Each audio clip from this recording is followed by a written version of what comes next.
starting. Grab the screen, and I will have to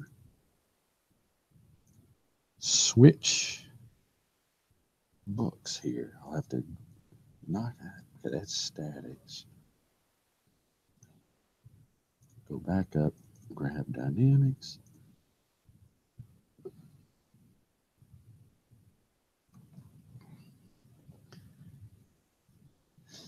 Let me see.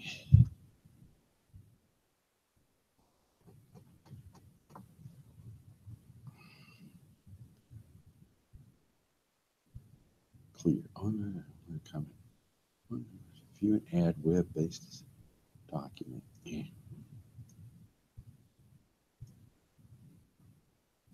Okay, so we were in.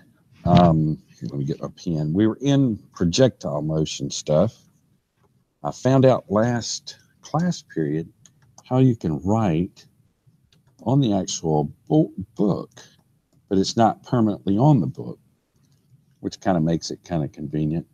So what we were doing in the last section was, I make it full screen, is normal and curvilinear motion.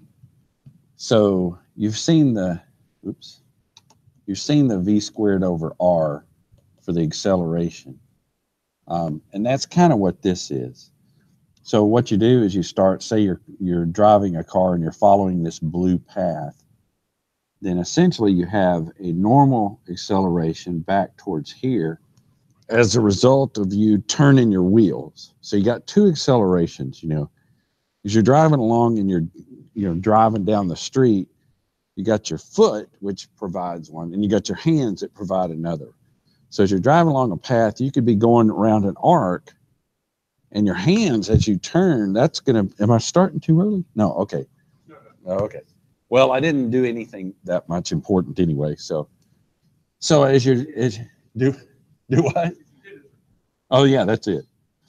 So as you're turning your car along these paths, you know, you accelerate. So you could start back here, and you could go like slam on the accelerator. You'll have a big acceleration in this direction. That's because of your gas pedal. Or you could slam on your brakes and you'll have an acceleration. You're slowing down.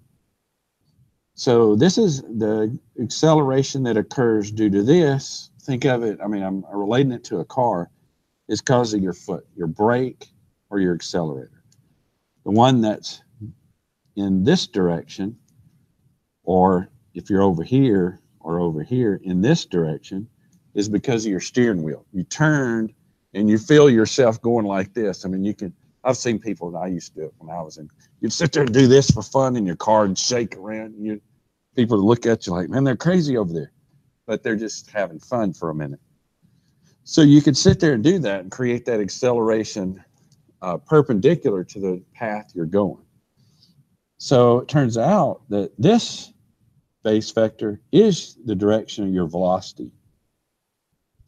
This one is the direction of one of your accelerations that has to do with the steering wheel, and the other one, you can have an acceleration this direction as well. Now here's what's odd, is I roll up, all that stuff is left right there. There's got to be a way, I can hit the erase button and do that, but I thought there might be a button that, I don't know, I guess you have to individually erase everything. Now I don't know how to get rid of that button. Okay, go away. Okay. Okay, now I'm really messed up. Do what now? Hit it? Okay, here. Move it around, but it won't get off the screen. Here. Oh, that's wild. It's like Pong. Okay, that's nuts. Okay, so how do I get rid of this stupid thing? Okay, this is all good.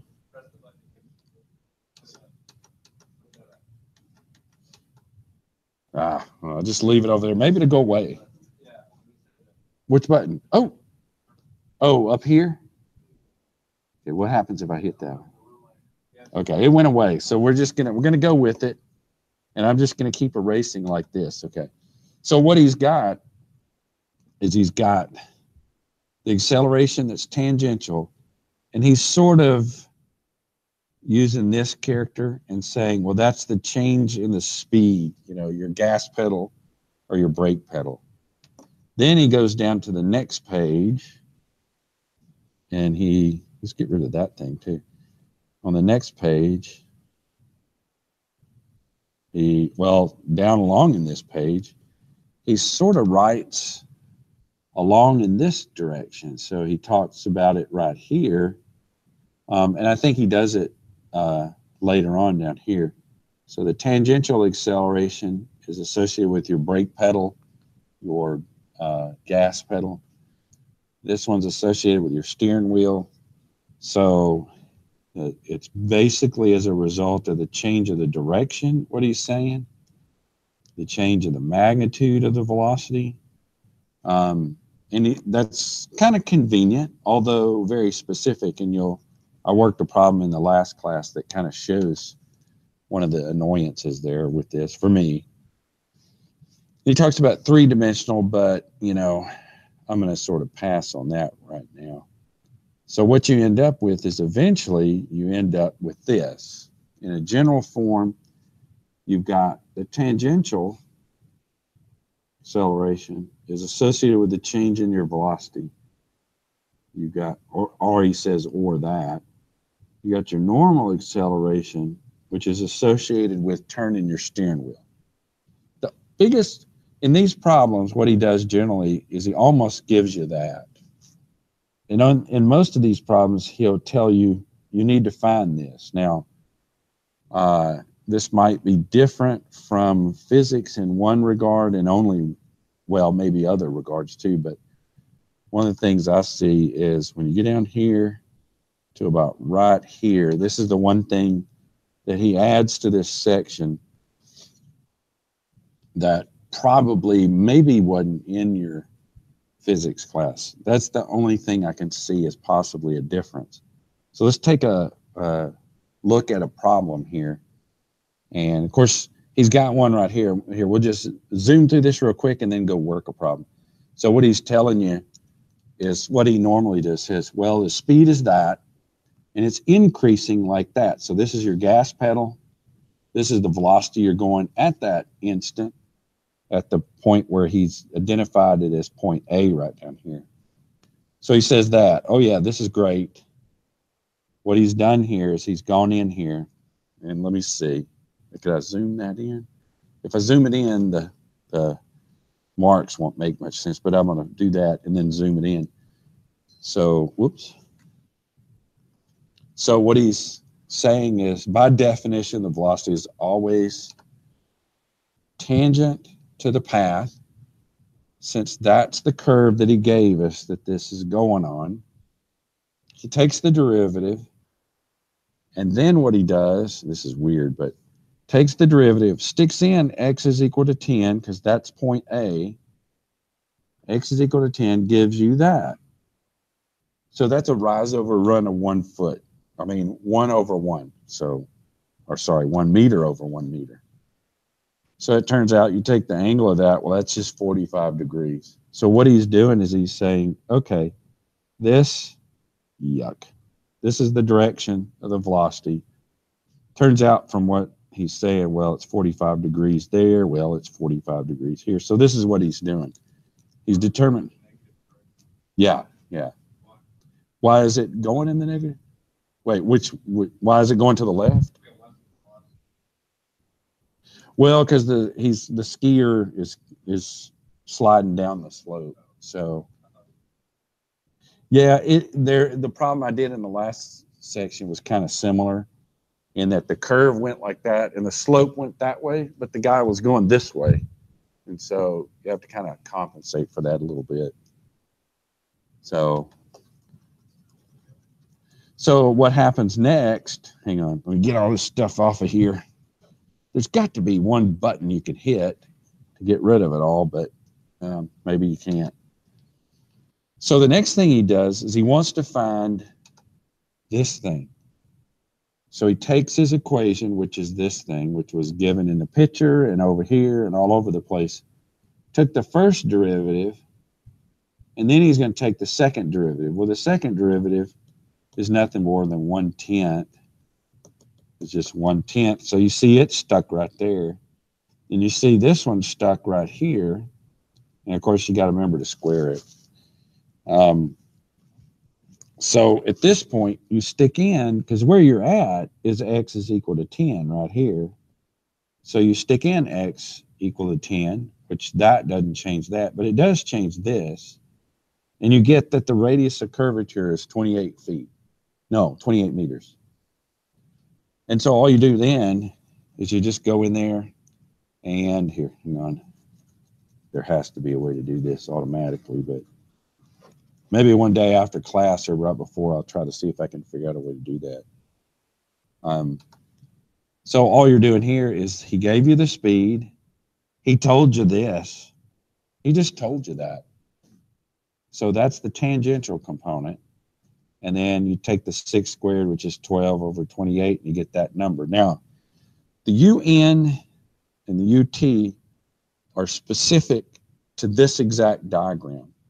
It just so happens that in this case, it's 45 degrees on both sides, you know. So what do I mean by 40 on both sides? Well, here's what I mean. Here is your tangent. Here is your normal.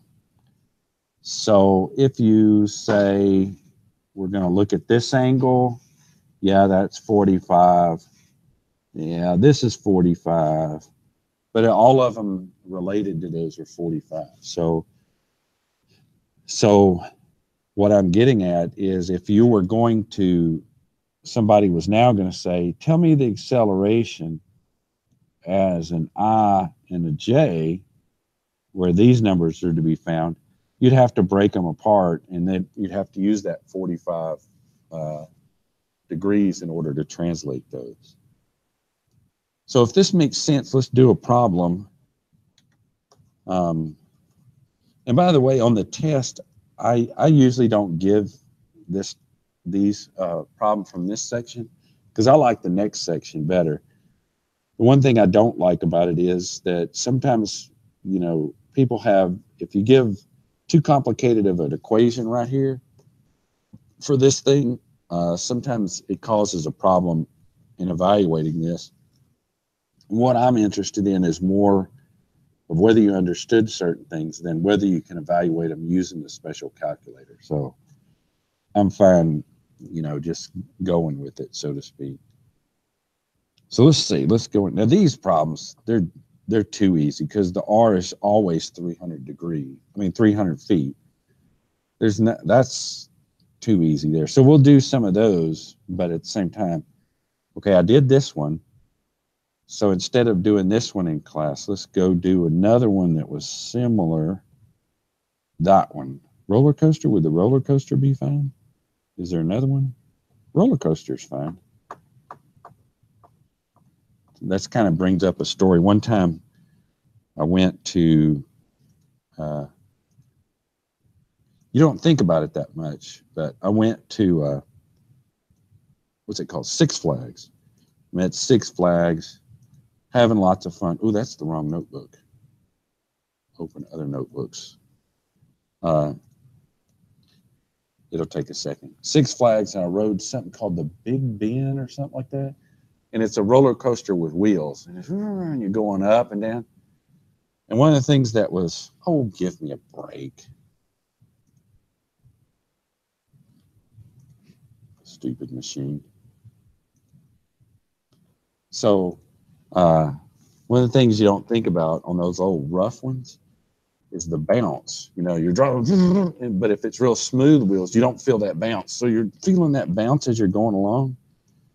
Man, I got off that thing and I couldn't, my back seized up and I was like, okay, I'm going to the car and going home. So everybody else hung out longer. I did not. So, okay, this one's a little bit different. Oh man, this one's evil. Oh, we don't like this one. Yeah, I don't like this. And Determine the magnitude when it reaches where SB is equal to what? 40. Okay. Okay, so I got my tangential thing stuck here. Might as well do one of these. Why not? It's evil. This one's more evil than the last class. So let's do the tangential part first. Okay. Oh, okay. Why was I saying it was evil? This is, yeah. Okay, never mind the evil part. S minus 0.06 S, where SB is equal to 40, tells me the acceleration tangential 6 minus 0.06 times 40. Okay, I can do that math. Okay. Sort of compress it down there. Okay, 6 minus 0.06 times, times 40, 3.6. So the tangential is that, and we're done with that. Now we're going to go off after the normal. So one of the things I've got to do, I've got this, y is equal to 1 over 100 x squared. So dy, oh wait, I just want to do it first. I want to do it without evaluating where it's at. Okay, 2x over 100 or x over 50. Did I do that right? And then the second derivative, that's x squared is equal to just 1 over 50, right? 50, okay, yeah, not 15. Okay, that's annoying me. So now you're sitting there looking at it and you're thinking, okay, I got to go back and do this. I'm not going to try to remember that formula. I don't want to remember the formula. I don't like the formula. I could have picked it up right there, but I'll just go back right here and pick it up. We'll snip it, grab it. Yeah, but you know, I would if I was going to give you a problem like that on the test, but yeah, but I wouldn't expect you to remember that. I don't want to remember it. So now the first thing we got to do, or the next thing we've got to do, is we've got to find the why am I not scrolling down? This is the weirdest thing you can do. Whoa, what is that? Okay, if you do that, you get to scroll down. I don't understand why that is. Okay, so if I want to know rho at x equal to 30, I put in 1 plus dy dx at x equal to 30, then square it, then 3/2 it, and then over the second derivative of the absolute value, the second derivative of that at x equal 30, which all that means 1 plus 30 over 50 squared and 3/2 of that over 1 over 50. Okay. You could probably beat me at this one. 1 plus 30 about 50 squared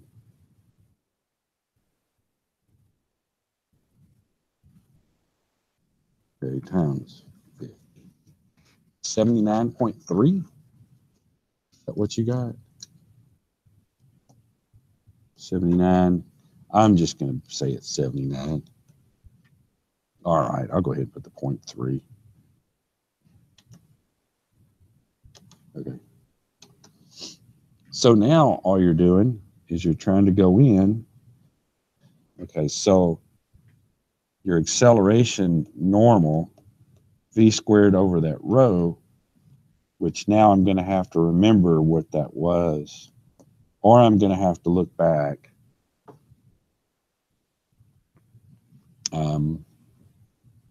Oh, if the speed and its speed increases at, oh, okay. So I do have to use this that way. Okay, let's use this AT along here. Okay, so I don't know my speed yet. So I'll put a big giant question mark. And then I'll put a big box over here and move over to my right. And I had the acceleration normal was equal to 6 minus 0.06 times s. Now, here's what normally happens. Okay, so if you think about it, dv dt gives me my acceleration. But that's no good, because what I really need, dv ds dt. Okay, so that's one of the chain rule things. However, this turns into v, so I end up with an equation that says this: acceleration equals to v dv ds. Now the beauty is I can take this thing and stick over here, and it becomes a ds, and I can integrate, and I can integrate v dv from v, let's say s0, velocity at s0, and then the velocity, and then, oh, why did I say that? S. Now it turns out what I can do is take this thing, stick it right in here. Now if I look at the problem statement, he said this is 40 meters. So he's drawn this so that this point is 0. I don't really care too much about it, except that that would tell you s is equal to 0. When it, oh, go ahead.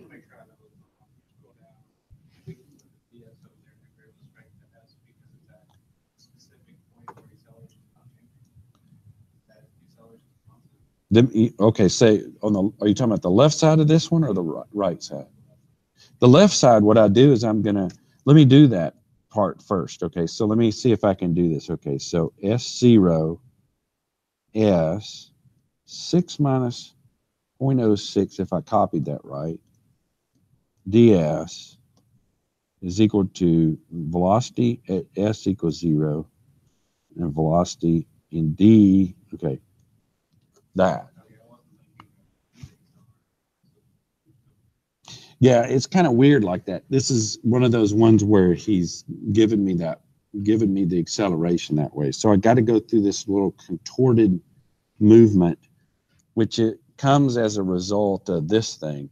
So if you look at it, this all comes as a result. Okay, so of all of this mess. It's kind of strange, but it sort of works. And there are often times, it'd be like somebody standing out there as you're driving a car along. I mean, I know the police officer can pull a trigger and he can get your velocity, but he could figure out how to pull a trigger and get your acceleration. Because if the machine like took 2 snapshots of the velocity, he could tell the acceleration. So essentially, he's getting the acceleration as a position of, as a function of the position, as where you are. So this is a little bit like that. The contingency I have, and this is what my contingency is, that's 0. Okay, when s is equal to 0, that's that point right there. What is the velocity at that point? Because I have to have that. Okay. So he did give that to me. He told me it's at rest at point A. I did not notice that right off, so I was initially thinking I wouldn't know that. So now that I've got that, this part on the right-hand side is always the same. V squared over 2, evaluated, here, I better do it this way, evaluated from V to 0, which gives me nothing but V squared over 2, right? I do that right? The left side, ugly, but this is at 40, right? Or was that 20? It was at 40. So at 40, we want to know the velocity. So what we do is we go in and integrate this thing. 6s minus 0.06s squared over 2, and then evaluated from 40 and 0. Well, the 0 is pretty easy. I can do that one. The 40 might not be so hard. So 6 times 40 minus 0.06 times 40 squared over 2. That gives me enough information that I could sort of back out velocity equal to a weird number. Okay, so 2, can bring in the 2 over, times 6 times 4. Isn't that 240 minus 0.06? 40. Is that 48? Okay. So this should be 192. Okay, so the velocity, I'm just going to go with it. 19.6. Okay. So you get that. Thank goodness. Geez, we did all that so we could go back and put 19.2, you say? 6. Okay. Okay, so I just put that in here. Thank goodness. Long problem. Unneedlessly long. So now, what is that acceleration normal equal to? 4.8. Okay. So finally, good grief. So this is all this mess on the right is to find the velocity. So the vector is equal to 4.8 u normal plus something u tangential that we figured out right off was this. Okay, 3.6. Okay, now I don't trust myself, so I'm going to try to find. Okay, I had this trouble last time. I don't understand, okay, which page number I'm looking at, 56 or whatever. But there are 2 page numbers. 55 is actually page 64. So I'm going to go with 700.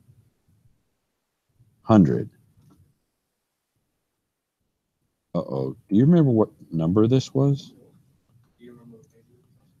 Well, it's, oh, 12,122. Okay. I'm way off here. Well, oh, 122. 122. 122. 122? 6.03. Is that what I got? Wait, one. It's this one, right? Okay, 6.03. Here, let me go back. Okay, 6.03 is what he's saying. Now, if I do this, 4.8 squared plus 3.6 squared, what's that equal to?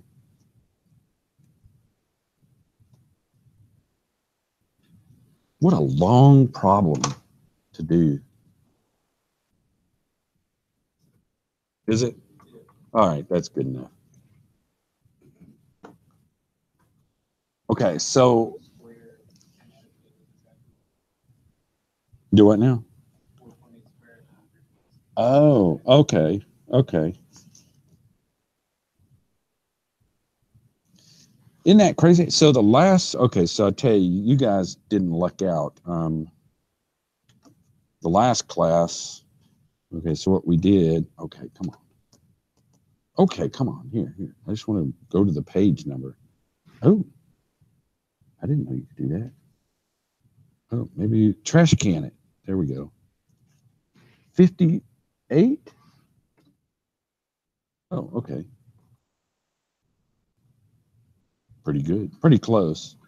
Okay, so we get down here. Where are we? See the one they had?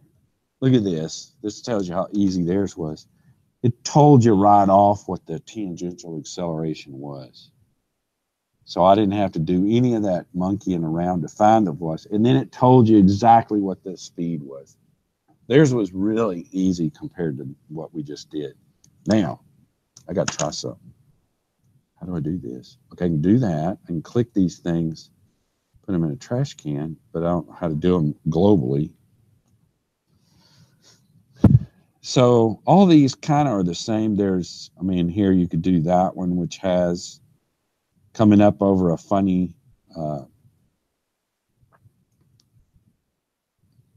here you got one that's constant rho.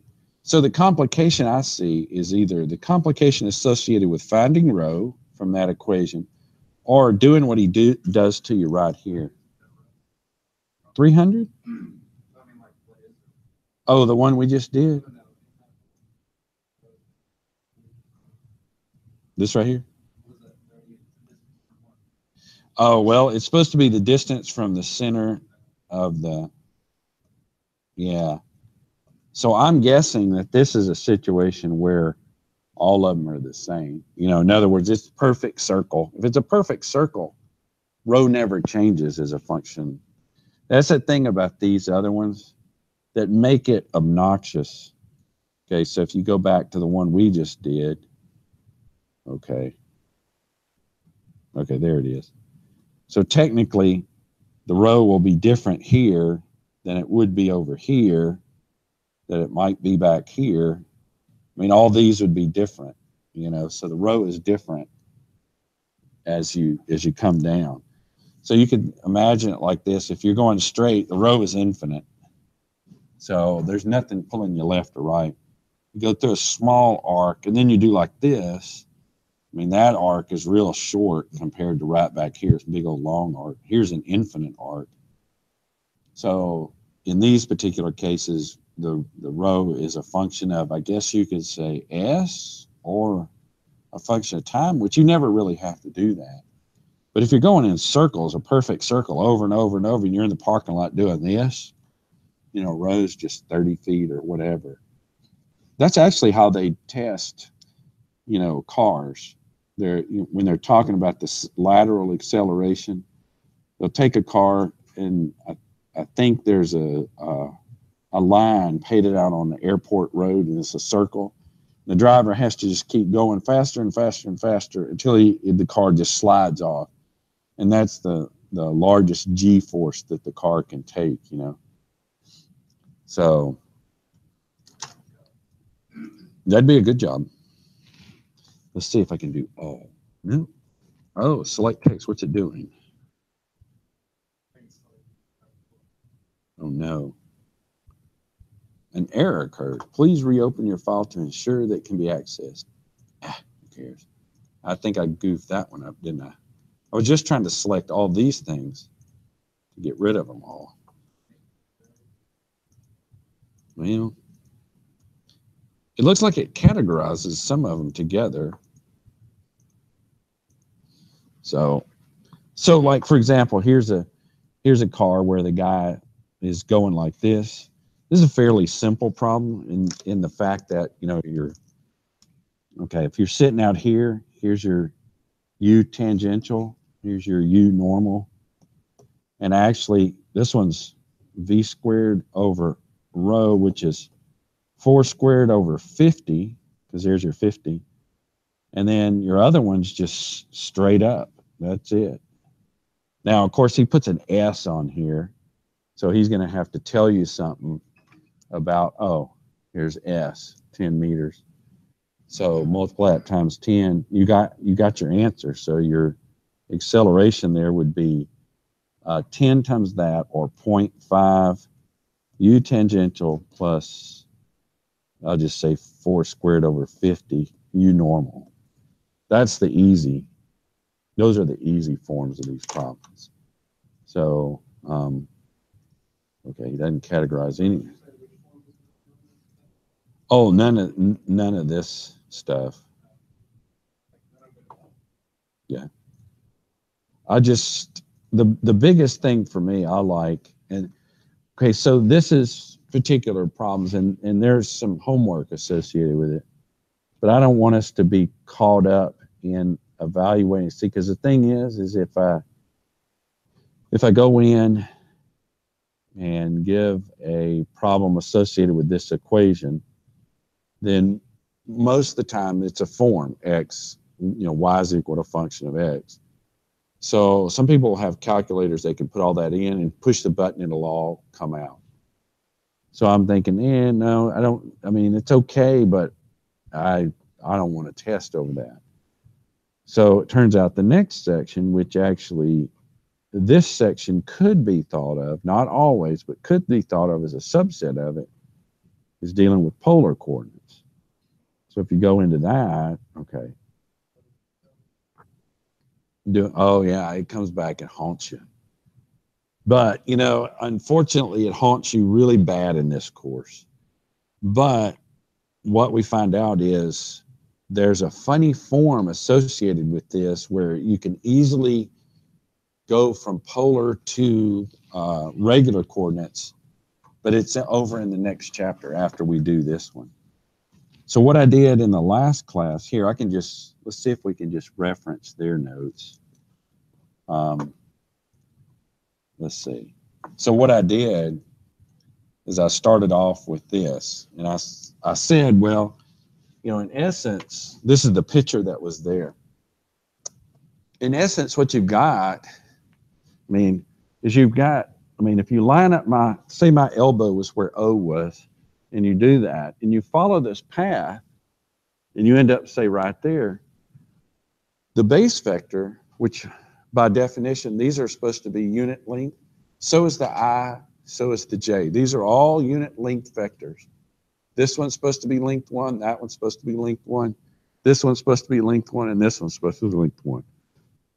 The reason all the base vectors are length 1 is if I tell you the lunchroom is 400 yards that way, I can take my length 1 vector and multiply it times 400, and you could write it out as a Cartesian coordinate going in that way.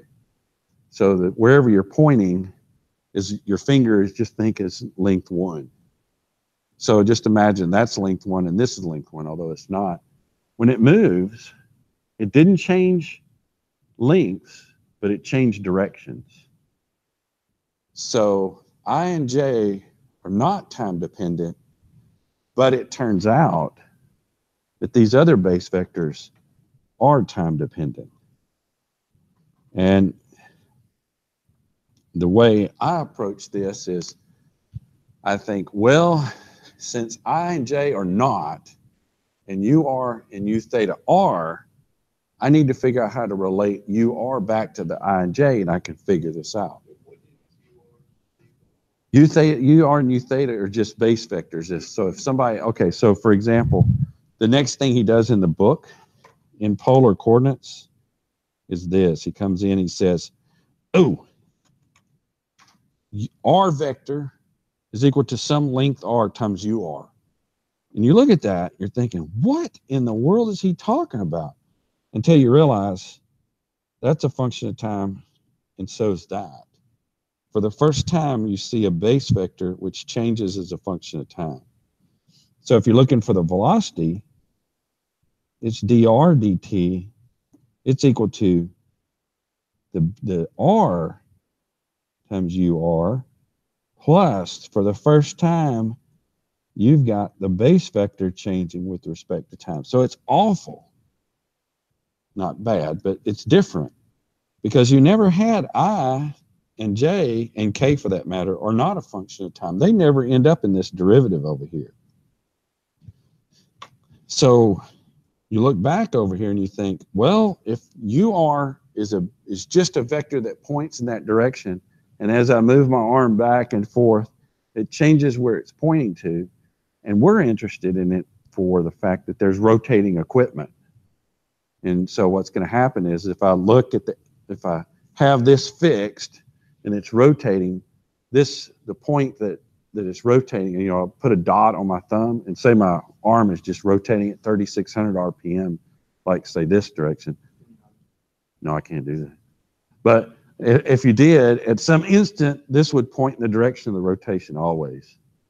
Direction of the velocity, I'm sorry. So what we got to do is we got to figure out, I mean, I approach it like I need to figure out how UR relates to I and J, because I always relate back to I and J.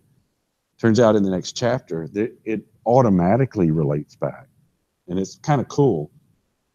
So what I do is I take this length 1, length 1, length 1. So if you look at it, you take this distance, it's nothing more than cosine of theta. That's theta, by the way. And this part over here is not more than sine of theta. So if you write UR as a function of I and J, it looks just like that. Cosine of theta. Well, theta is changing with respect to time too, because the equipment might be rotating or something. So then you start thinking, okay, I got that. I see that. What about U theta? Well, U theta is perpendicular to UR. So if that's theta and this is theta, you know, this one is U theta. I just didn't finish it. I just come over here and drew it. This distance is actually the same as that one. And this is the cosine. So I should have done this and drawn it to right here, and done this one and drawn it to right here. This is a minus because it's going backwards, and this one's a plus because it goes forward. So you start looking at that and you start thinking, okay, so what? That's fine until you come down and you realize, wait a minute. As I'm taking the position vector, they write it like that, the way he just said in the book, but these are functions of time. So now I use that chain rule and I say dr dt ur plus, oh my God, what in the crap is that thing? And then you start thinking, well, wait a minute. I can take the time derivative of that equation. That changes with time, that's fixed. That changes with time, that's fixed. So I do that, and ironically, what do I do? Let's see. If I do this, it shrinks, so I can kind of fit it on the page. So I look at this, I say, okay, I'm going to take it over, but I can't take its derivative directly, but I can take its derivative with respect to theta, d theta, d time, and I can look at this, come over here, take the derivative of cosine and get minus the sine, I, plus the derivative of sine is cosine, and that is just theta dot. So this one and that are the same. And then you sit there and stare at that for a minute, and you notice, and I drew a big black thing or blue thing up to here, notice something interesting. That is exactly the same thing that is.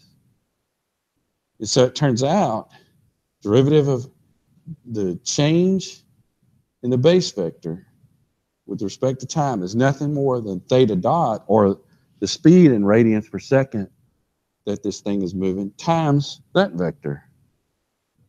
And that's all it is.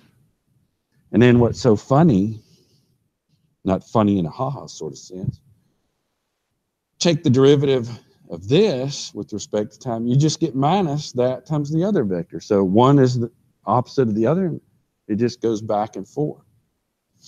So if that's the case, you can go back up and look at this one, or I'm sorry, look at right here, and you can say, what's the velocity? dr dt, or r dot ur, plus r times theta dot times u theta.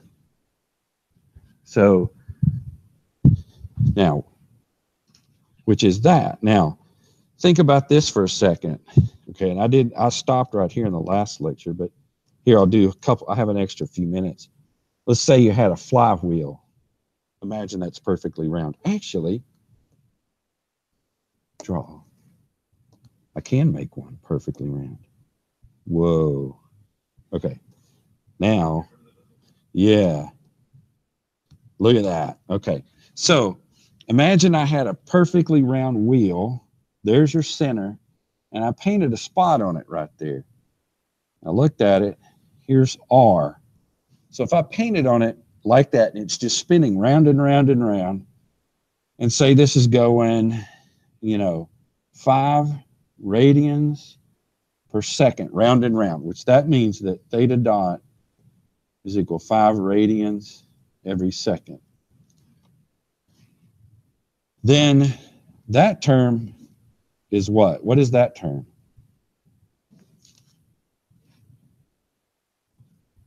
Given the fact that the wheel doesn't break in two. So if I draw an R out to here, let's just say it's 6 inches. Yeah, it just stays 6. So R dots equals to nothing. It doesn't change.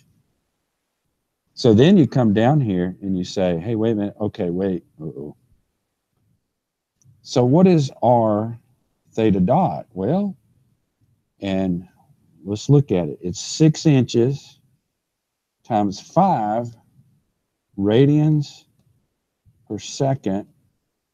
And then this term is U theta. Now let's first look at this part. That part is nothing more than 30 inches radians per second. What's the actual units of a radian? It actually doesn't have units. There's no units. So in fact, it's 30 inches per second, but in this direction. Turns out, here's UR, and there's U theta. So in fact, what it's doing is that any spot on the circle, that's the velocity at that point. You think about it, the velocity is tangent to the path. Well, the path is just scribing out a perfect circle over and over and over and over. So in fact, it turns out that, and it sounds weird, but we'll show next time that these are the same thing. There's no difference between those two, especially given the fact that this is R. So, I can just spend 2 seconds and show you why. If you look at it, okay. Oh, I made a big mistake there. Oop, scratch that. Nope. Forget that whole thing I just said. We'll come back. I'll show you the acceleration part later. I was wrong. That's very bad. I'm very bad. Are you okay? It was a good one.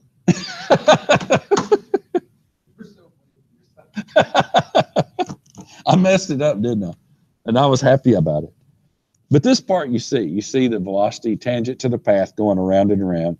Now what happens, see here's, I'm getting ahead of myself and I wrote that wrong and I was like, oh, wait a minute.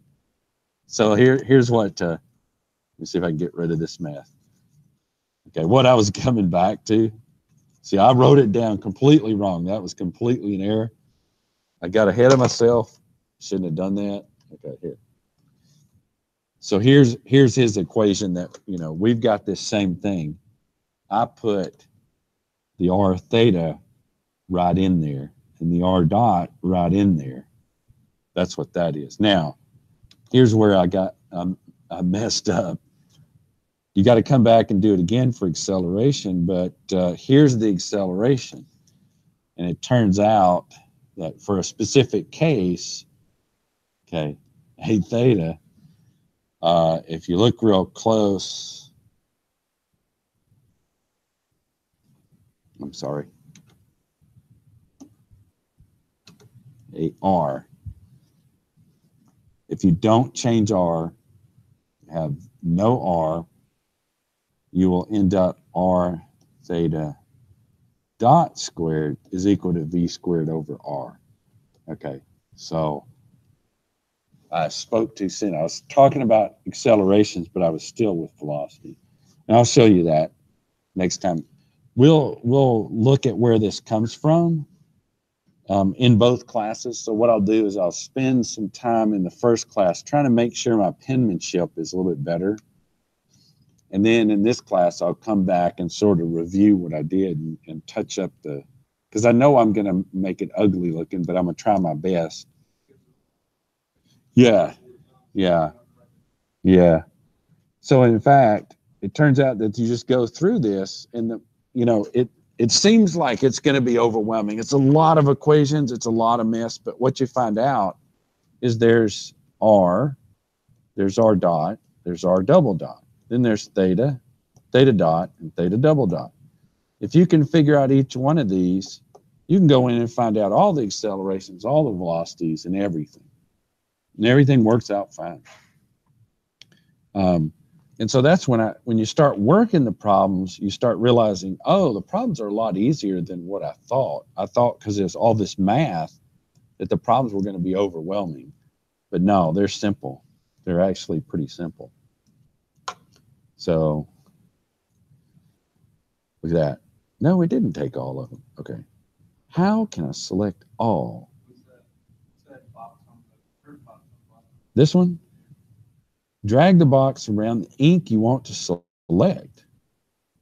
Ooh, yeah. All right. Now let's see if I do that. Okay, let's say I did several kind of independent. Can I? No? You got to click one, then do that. Okay. Okay. That's okay. That makes it quicker to get in and out of this. So I don't know which software is what. Let me check. Okay, I was in OneNote. Okay, let's see if I can open. Wait a minute. This is Dynamics. Open the note. I was worried about this in statics, and I checked it. So this is what's online. Okay, hit the last.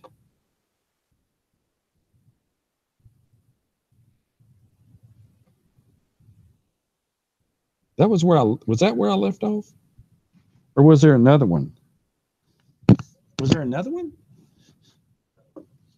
Yeah, another page. No, that's right. I stopped there and I went back. I was talking about, that's right. I was talking about this, wasn't I? Was I talking about this one?